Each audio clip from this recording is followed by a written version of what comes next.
Coming up on City Connection, how you can help fight crime and win a free dinner.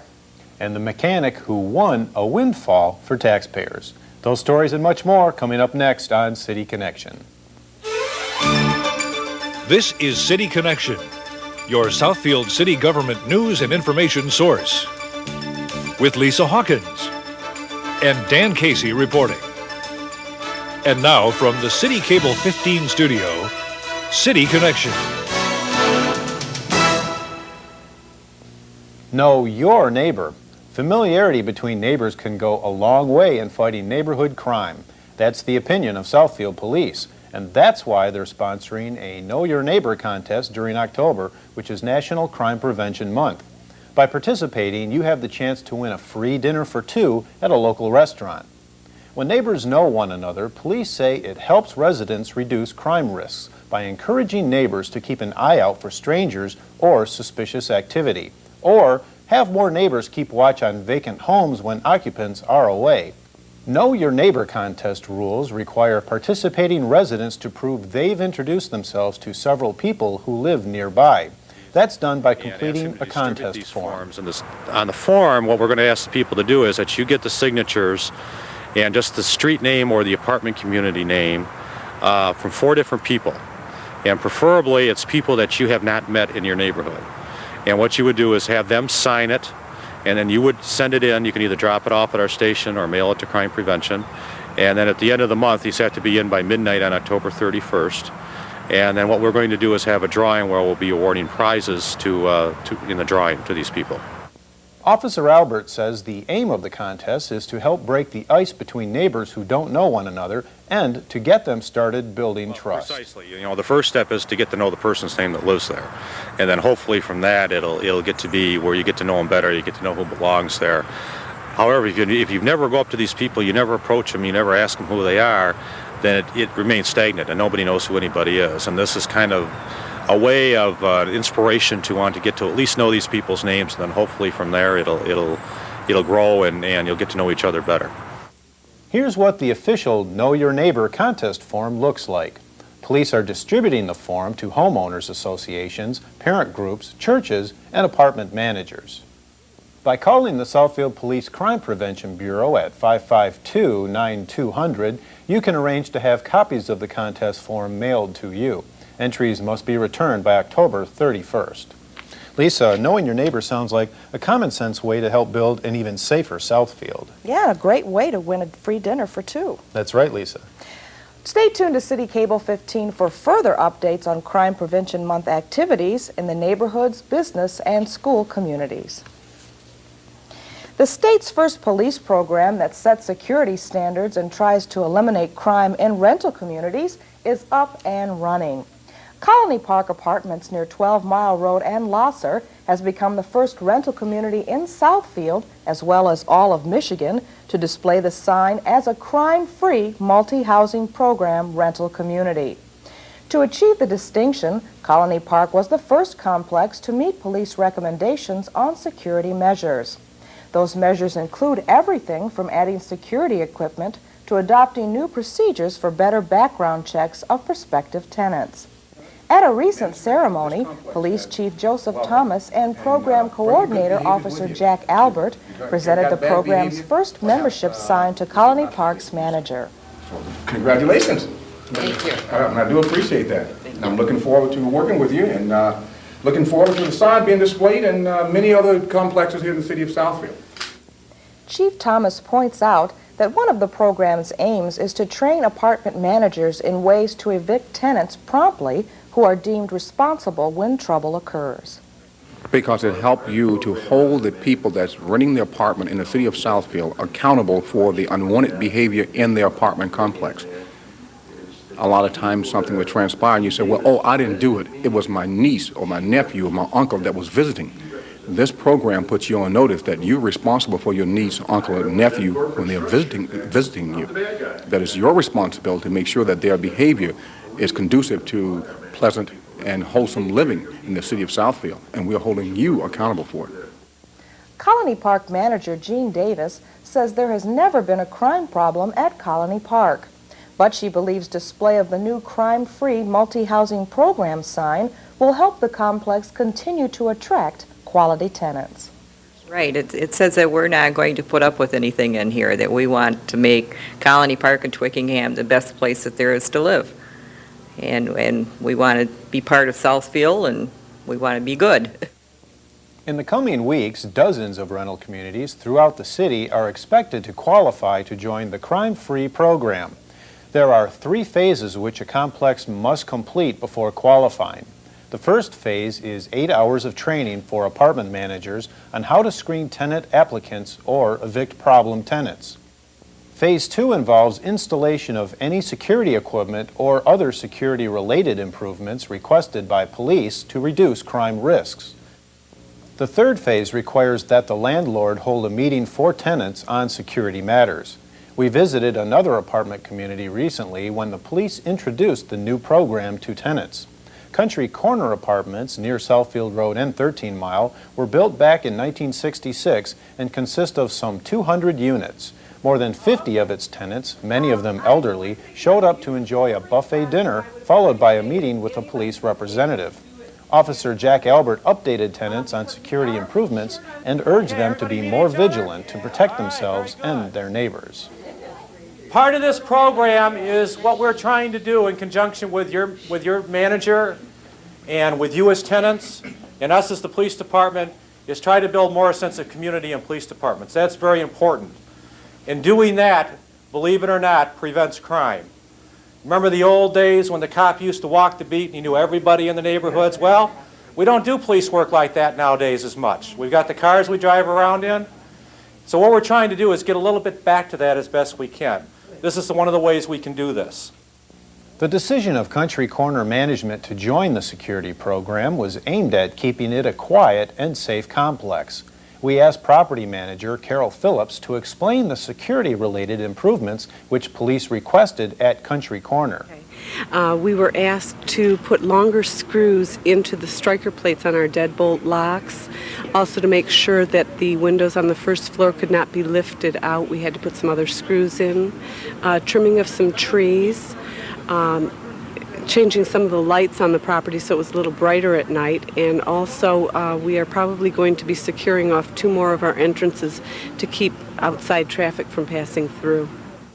All of the longtime tenants we spoke with say they consider Country Corner to be a safe place to live, but they also welcome membership in the crime-free program. Well, I think it's a good idea, and it's great to set some minimum standards, and I'm sure Country Corners has already met those standards. It's a very secure place.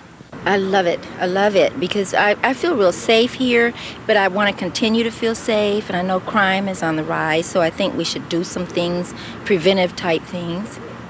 I think it's great. Really, anything they can do to make it even safer is fine. And the fact that we're working with Southfield, a community that I support a lot, my children went to school here and all, I think it's super. Lisa, about 1/3 of all of the apartment communities in Southfield now are in the process of completing program security requirements. Chief Thomas says he expects a lot more rental housing development in the city, and he hopes that all rental properties will eventually join the program. It is a good program. It is. Soon it will be possible to stroll along much of Telegraph Road in Southfield without leaving the sidewalk. Continuous sidewalks are being installed along both south and northbound Telegraph between 8 and 10 Mile roads. Until now, sidewalk only existed on parts of that stretch of Telegraph. The project is scheduled for completion by late fall. Well, in case you've been strolling on the planet Mars and hadn't heard, the presidential election campaign is quite busy these days. And coming up, you'll meet a man who collects the odds and ends of presidential campaigns long past. Those stories and much more coming up next. Stay tuned.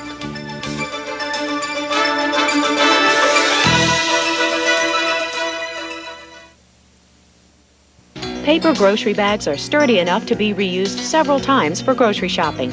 Then they can be recycled. Recycling is easy. Flatten the paper bags and tuck them into one bag, or recycle them with paper, or corrugated boxes. Recycled paper bags are made into new bags and other products.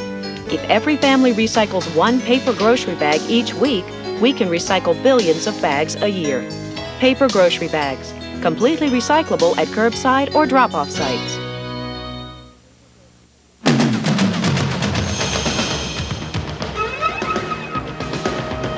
Just a little piece of paper. But this card from the Boys and Girls Clubs has kept millions of young people off drugs, out of gangs, and in school. Little piece of paper. It's only a little piece of paper. It tells every kid who carries it that someone cares about how they grow up and what they do with their lives. Every day, another 300 kids will join the club. That's 300 kids who will be picking up a membership card instead of a gun or a needle or a knife. It's amazing, isn't it? Even still, there are thousands more children who need our help. You know, too many people feel like they can't make a difference, but I'm telling you this. Put this card in the hands of a child, and you will change that child's life. Do that, and you can change the world. It's up to us. Support a program that works. The Boys and Girls Clubs, the positive place for kids. A street in Southfield has temporarily been renamed in honor of one of Michigan's greatest industrialists. Throughout this month, Winora Street, which is located just south of 9 Mile and the Lodge Freeway, is renamed Manoogian Blvd. It's in honor of Alex Manoogian, the Armenian-American businessman who founded Masco Corporation and who contributed some $90 million to charitable causes. He died in July at the age of 95. Winora Street is the location of St. John's Armenian Church and the Manoogian School, which were built with Manoogian's financial help. City Council approved the street renaming after failing to act on an earlier proposal for a 6-month honorary street naming. These days, campaign posters bearing the names of Clinton Gore or Dole Kemp aren't worth the paper they're printed on. But that won't always be the case, regardless who wins the election next month. That's the prediction of a Southfield man who owns one of the largest private collections of presidential campaign memorabilia. Michael Kelly is an avid fan of American history, especially the history of presidential politics. His huge collection of campaign buttons, posters, and other mementos goes all the way back to George Washington. We met Kelly recently as he selected items for display in a special exhibit all of this month at the Southfield Public Library. Well, because the space is small, I only have 2 cabinets, I'm going to select representative items. There's going to be an item for every single political candidate of the Republican and Democratic Party for the last 100 years. From 1896 to 1996, I'm going to have a representative item from each candidate. And then I'll have a selection of other material, some of them different than buttons, some stickers, some brochures, but a lot of 3-dimensional things, cups, hats, shirts, dresses, the kind of odds and ends that are produced in a political campaign. Kelly is Senior Director of Education and Information at the Michigan Credit Union League. He has a degree in government, been active in Republican politics, served as a presidential elector in the Electoral College, and publishes a national magazine for collectors like himself. We forget so much of our politics. We forget so much of our history in general. And I'm more of an historian than a collector, but the collection makes the campaigns come alive, makes the issues come alive. You look at a little badge from 1888 with maybe Benjamin Harrison's picture on it, and you realize that down in Mississippi that year, people were being shot for trying to vote for Benjamin Harrison. It makes the whole drama and tragedy of American politics come alive for me. Kelly says he hopes that eventually his collection will go to other collectors who share his love of history. I don't intend to donate it to a library or anything like that. My own feeling is when I die or whenever, when it's time to get rid of the collection, I'm going to give it back into the hobby. I'm going to let other collectors have it and enjoy it. I don't want it to sit in a box in the basement of some library somewhere. There's some wonderful collections in libraries. The Smithsonian Washington has a fabulous collection, but most of it sits in the basement all the time. My material I've enjoyed, and I'd like other people to enjoy it too. And just a reminder, you can enjoy a part of Michael Kelly's big collection of presidential campaign items. They're on display all this month at the library. Music is often a great way to brighten and warm a gloomy autumn afternoon or evening. Here's City Connection entertainment reporter Garrett Bonnick. Moonlight and love songs, never out of date. That's why it would be a good idea to make reservations at the Doubletree Guest Suites Hotel on the weekend of November 2nd and 3rd. Dine late Saturday, sleep late Sunday, and listen to classic love songs and other musical fare at a Sunday afternoon concert. The Concerts in the Garden series presents Phil Marcus Esser and Barbara Bredius performing at the Doubletree Sunday, November 3rd at 3 p.m. Tickets are $5. If you'd rather enjoy your music out of town, Southfield Tours is sponsoring a great weekend trip for two to the Stratford Festival.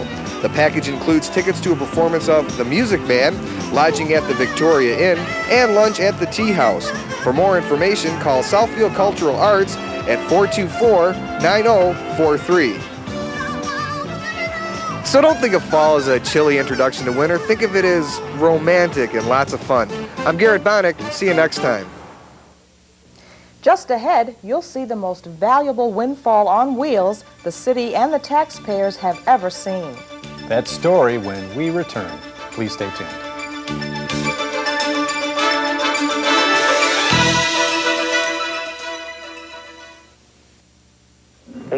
He was supposed to be the fifth man to walk on the moon. But 200,000 miles from Earth, an oxygen tank explodes. Serious power supply malfunction. Okay, now let's everybody keep cool. Thanks to his survival skills and leadership instinct, Hang in there, it won't be he long. helped guide the crew back home. Welcome home. This really looks great. He was Jim Lovell, and long before he wore this uniform, he wore this one.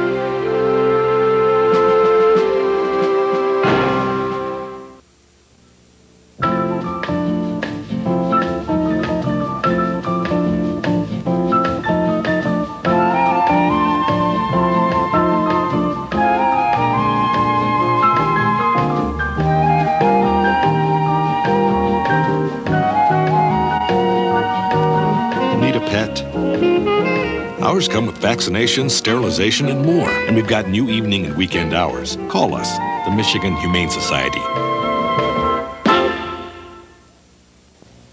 It was just the luck of the draw, but a Southfield Fire Department mechanic's good fortune has won the thanks of supervisors, firefighters, and taxpayers.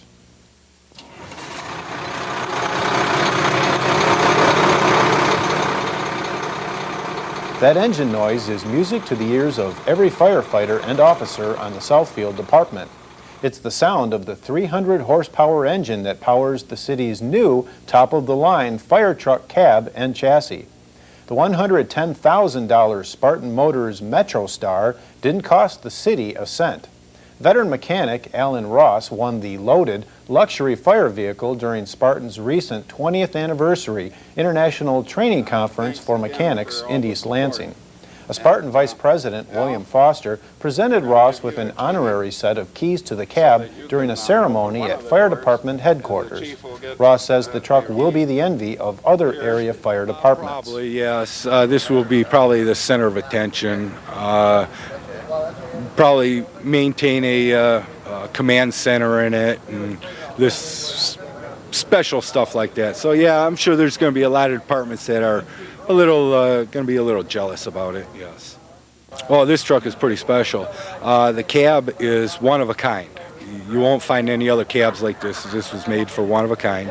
It's got an AM/FM cassette player in it, surround sound, air conditioning, leather seats, which is a little out of the normal for fire department usage.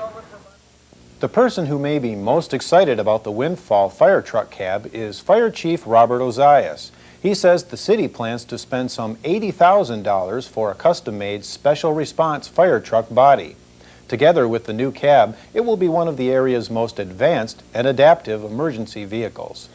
This unit, when we get it finished, will allow us to put all of our specialty response units in one unit. Hazardous material, high-angle rescue, confined space, air bottle carry, things like that.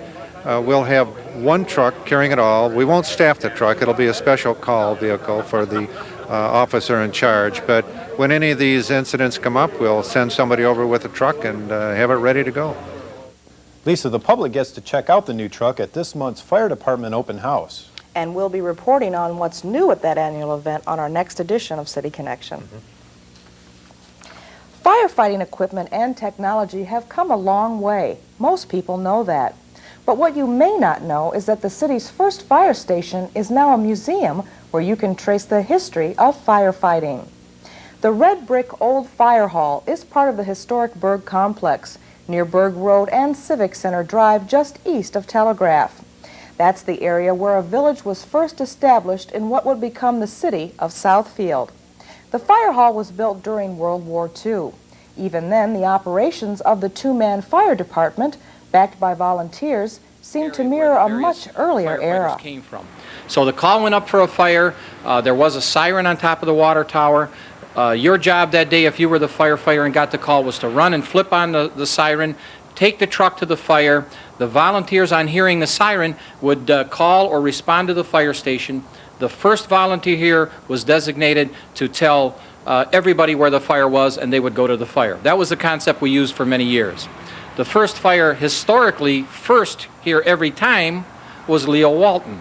Leo Walton was a volunteer firefighter from the 1930s, the longest standing volunteer firefighter we had. Unfortunately, Leo passed away several years ago. But he was always the first one here. He lived across the street. So Leo had the distinction of being a volunteer firefighter with the city and township and city of Southfield for many, many, many years and never went to a fire. Captain Frank Coutts joined the Southfield Department as a firefighter in 1974. We asked him to show us around the museum. He's fondest of the 1949 Mack fire engine. It was bought from Grosse Pointe Woods in 1972. Coutts once rode to fires in the vehicle as a young fireman. Reserve engine. So this was an online vehicle. It was used at fires. If a frontline vehicle went down, we use this fire. I personally used this engine at a fire once myself. Since we used it as a reserve vehicle, we have gotten better equipment, more updated equipment, and this has become obsolete for today's firefighting needs. And we've restored it. It's an exhibit, an ongoing working exhibit here at the old museum now. The truck's hard suction hoses were critical equipment at a time when many areas lacked water service. To have today. Basically, we'd put these two sections together, drop it into a lake, river, stream with a bucket on the end so we wouldn't suck out sticks and rocks, and draw water into the truck, increase its pressure, and put it out in the lines to the firefighters. One of the fire truck's worst features was its hard steering, a fact which required the driver to have strong arms. Yes, once again, this era, 1949, and truck technology, basically it was built very tough for very hard use. But the power assist features, as in brakes and steering, obviously windows and other things, weren't incorporated at that time. So now you have this big, heavy, big-tired truck that you have to manipulate down the road. Well, the driver of this truck had to be a pretty tough person. It doesn't have power steering. It has a very big steering wheel, and it is an arm buster. The firefighters designated or assigned to drive this today have to know what they're doing. You do not go anywhere around corners fast with this truck, and you're tired after you drive this truck. So it must have been something to handle this in a real emergency down the road. There are other methods of fighting fires at the time, and a hand method that was utilized in a lot of factories, shops, farms, rural areas once again, use this fire bucket. Now this is a dedicated fire bucket, not to be confused with the regular buckets. Obviously you see this oval part down here. It cannot sit on a flat surface, cannot be used for anything else other than hanging somewhere waiting to be dedicated for use at a fire. So you could see the equipment of the time, the 40s, 50s. You can see some of the hand equipment at the time and where we've gone from there. The walls of the museum are covered with curious devices, including a collection of archaic fire extinguishers. The most primitive extinguishers were filled with carbon tetrachloride. The chemical put out flames instantly, but also produced a deadly gas when exposed to fire. The oldest items on display are early underground water pipes made of wood. They carried water to firefighters in Detroit and Mount Clemens before the Civil War. We asked Coutts if he expects major changes in the way fires are put out during the next century. I don't see, and I may be incorrect, I don't see another way to put out a fire other than put on an extinguishing agent, water. Put the wet stuff on the red stuff. Is what we try to do. And if it means we've got bigger, better hoses down the road, fine. Better nozzles, fine. Better equipment to protect ourselves, fine. But no other way to do it is put out the fire. Dan, we should mention that the old fire hall was saved and restored as a museum through the efforts of Southfield firefighters. And tours of the museum can be arranged by contacting the fire department. And if you have any little ones at home, they would probably love to see the museum. They probably would. Well, that's it for this edition of City Connection. Thanks for watching. For Lisa Hawkins and the entire City Connection News team, I'm Dan Casey. Be sure to watch for our next new edition of City Connection later this month. Take care.